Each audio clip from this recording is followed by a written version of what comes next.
Now, you will undoubtedly hear so much hype going for this movie. The Long Walk is the best movie of the year. It's great. Stephen King's finest. Now, I think Stephen King, he is having a heyday right now. He's getting a lot of his novels, his short stories, all adapted into movies, and a lot of them have been pretty good, aside from The Institute, supposedly. I haven't seen that one.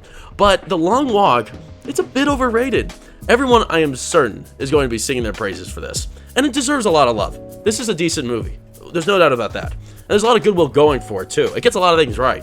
There's also several irritants that are just frustrating enough to kind of ruin my movie-going experience, and it may bother you too. So I'm going to get into that. I'm going to get into the issues, the flaws of this movie. I'm not going to spoil anything. I want to start off by giving you a little bit of background about what this is. Of course, this is based off of the novel written by Stephen King back in 1979, The Long Walk. It's kind of weird seeing the time period here. It looks like it's almost during the 50s. This is a dystopian world. This is not the world we live in today, and this is certainly not modern times. It kind of reminds me, and it harkens back to like Fahrenheit 451, where, authorities are, literally roasting people alive for carrying books that go against the guidelines of what the society requires you to believe. Nobody is well off. Everyone's miserable. Very authoritarian government, where the major, who's Mark Hamill, he's sort of the fist of the government, and he's coming after people that do these things. They don't make this clear in the trailer, but that's what this world is. It's torn apart, especially by a war. There was a war that happened not long before this situation we're in here in this film, and they don't go into depth about what this war is, but it tore the country apart. It hasn't been the same since. Everyone's super poor. There's not much hope. A lot of young men, they take the opportunity to join the Long Walk for endless riches and a wish that can be granted no matter really whatever it is. These are the rewards of going on the walk.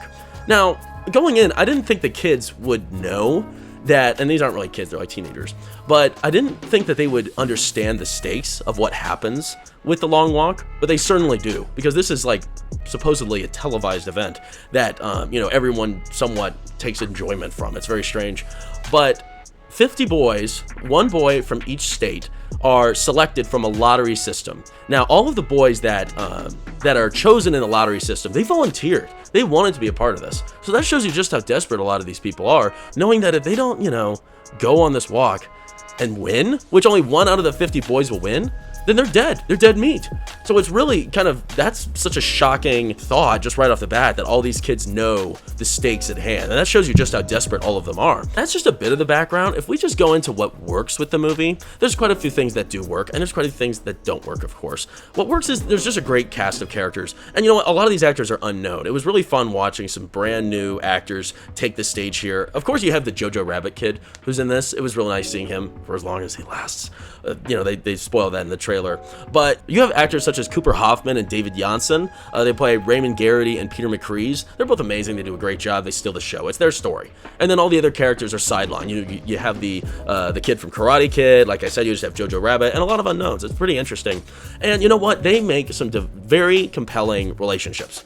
And they play off each other well, because all these characters are pretty different. Nobody's exactly the same.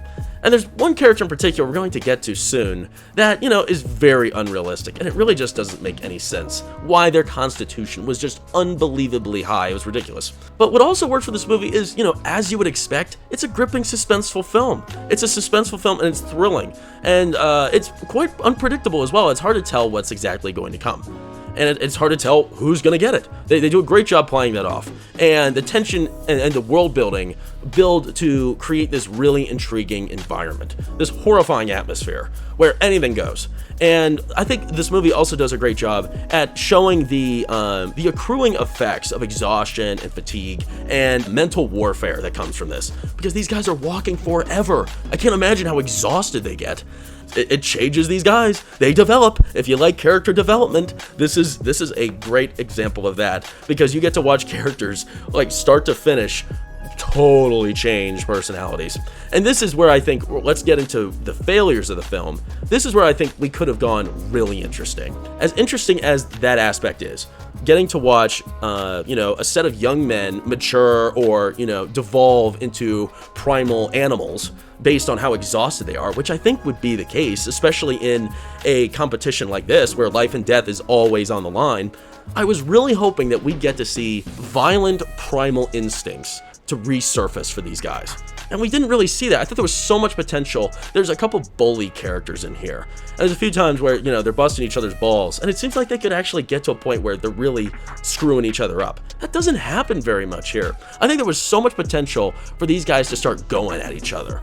And early on, now I'm not 100% clear of this, but it did seem like there are penalties for trying to hurt somebody else on the long walk. And I don't want anybody to get hurt, but it just seems realistic that, like, all of these kids, all of their fortitude and all of their virtue would just melt away through time because of how exhausted they get.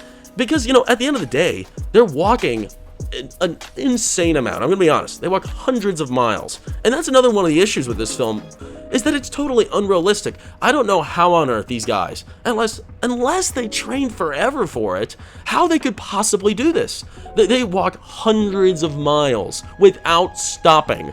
And they you know what, they answer the bathroom question, which is pretty interesting. You know, they don't do very much with it, thankfully, but they're not afraid to show you what happens on the long walk.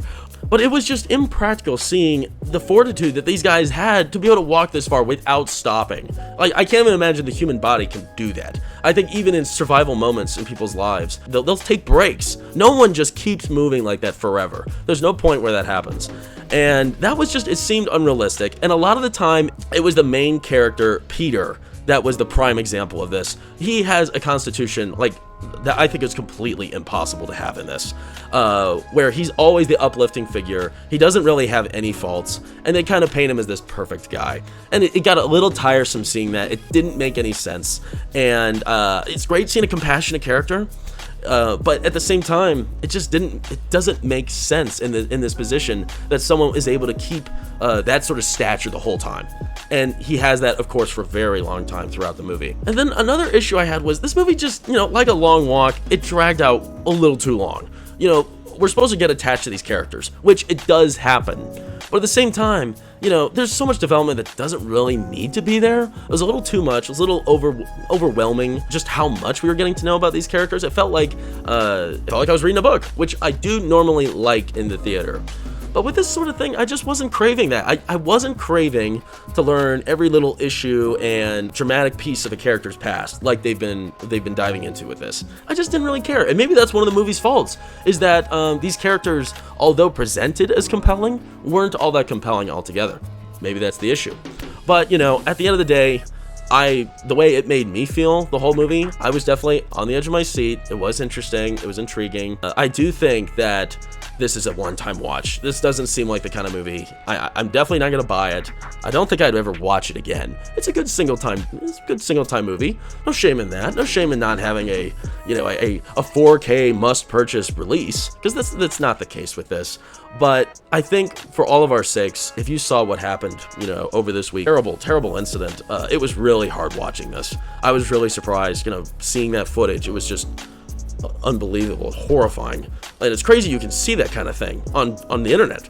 And then seeing this right afterwards, I've never had such a weird, off feeling seeing a film. And it was kind of like traumatizing seeing it even further in this movie. It was so strange. Never had that feeling before. And I think, you know, if that's something you did see, I wouldn't recommend seeing this yet. I'd let it sit for a while, because it's that made this film that much more uncomfortable. And yeah, it couldn't have come at a worse time. But you know what? It's still an interesting movie. It's overrated. This isn't the next big thing. It's decent. It's a decent September film. And if you disagree with me, though, let me know in the comments below. I'd like to hear your thoughts. And if you liked what I had to say today, please make sure to give me a thumbs up and subscribe to the channel. I appreciate all your support. I'd like to get to 1,800 subs. I'm really close. So if you could do me a favor and just subscribe for me and get me to that number, that'd be really awesome. But yeah, let me know your thoughts in the comments below, what you thought about the movie, because it's definitely a controversial take, I imagine. But anyway, I appreciate you spending your time with me today. I wish you well, and I'll see you soon.